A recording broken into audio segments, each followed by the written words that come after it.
नमस्कार साथियों, जय श्री कृष्ण।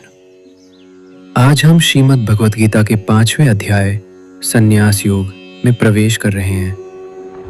यह अध्याय कर्म और संन्यास दोनों की गहराई से तुलना करता है और अंततः एक गूढ़ निष्कर्ष देता है।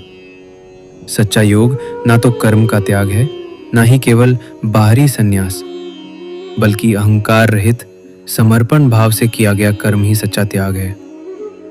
इस अध्याय में श्री कृष्ण अर्जुन को समझाते हैं कि कर्मयोग और संन्यास योग में कौन श्रेष्ठ है और क्यों। अर्जुन पूछता है, हे केशव, आप कभी कहते हैं कि संन्यास श्रेष्ठ है और कभी कर्मयोग की प्रशंसा करते हैं। कृपया निश्चित रूप से बताइए, दोनों में श्रेष्ठ कौन है? ये प्रश्न हर आध्यात्मिक साधक के मन में आता है। क्या हमें संसार छोड़कर सन्यासी बन जाना चाहिए या फिर गृहस्थ रहते हुए कर्म करना चाहिए? श्री कृष्ण मुस्कुराते हुए उत्तर देते हैं, दोनों मार्ग, सन्यास और कर्मयोग, मुक्ति की ओर ले जाते हैं, परंतु कर्मयोग श्रेष्ठ है क्योंकि वह सरल भी है और व्यवहारिक भी। श्री कृष्ण स्पष्ट करते हैं, न द्वेष्टि अकुशलं कर्म कुशले नानुषज्यते त्यागी सत्व संपन्नः सन्यासी सच्च योगी च। जो व्यक्ति ना अशुभ कर्म से घृणा करता है, ना शुभ कर्म में आसक्त होता है, वही सच्चा त्यागी है। सच्चा सन्यासी वह नहीं जो बाहरी वस्त्र बदलता है, बल्कि वह है जो कर्म करता है पर उससे चिपकता नहीं, जो फल की इच्छा नहीं करता, जो हर कर्म को भगवान को समर्पित करता है। योग युक्तो विशुद्धात्मा विजितात्मा जितेंद्रिया सर्वभूतात्म भूतात्मा कुर्वन्नपि न लिप्यते। जो व्यक्ति योग युक्त है, जिसने आत्मा को शुद्ध कर लिया है, इंद्रियों पर नियंत्रण है, वह कर्म करता हुआ भी लिप्त नहीं होता।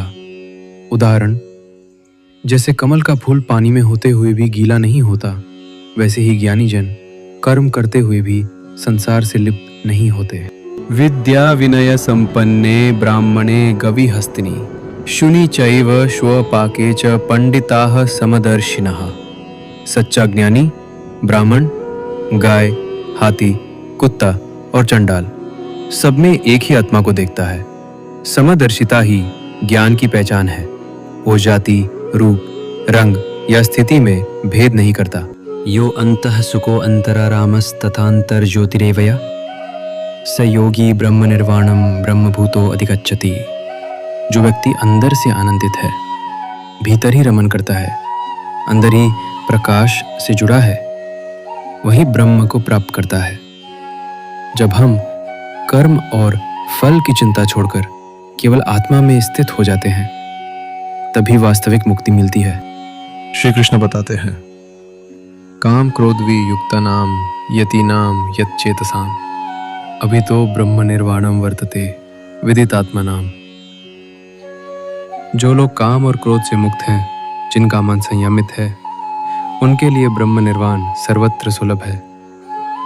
शांति पाने के लिए जरूरी है इंद्रियों पर संयम, विचारों पर नियंत्रण, अंतर्मन में ईश्वर की अनुभूति।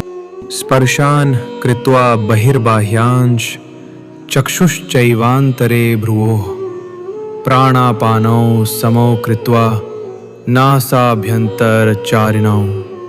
श्री कृष्ण ध्यान का वर्णन करते हैं। ध्यान योग के माध्यम से आत्मा को ब्रह्म में स्थित करना, यही मोक्ष है। बाह्य विषयों से मन को हटाओ, चित्त को भीतर केंद्रित करो, प्राणों को नियंत्रित कर शांत स्थिति प्राप्त करो। श्री कृष्ण कहते हैं, संन्यासस्तु महाबाहो दुःखमाप्तुं मयोगतः योग युक्तो मुनिर्ब्रह्मा न चिरेणाधिगच्छति। संन्यास बिना योग के दुखदायक हो सकता है, परंतु कर्म योग के माध्यम से ब्रह्म की प्राप्ति शीघ्र होती है।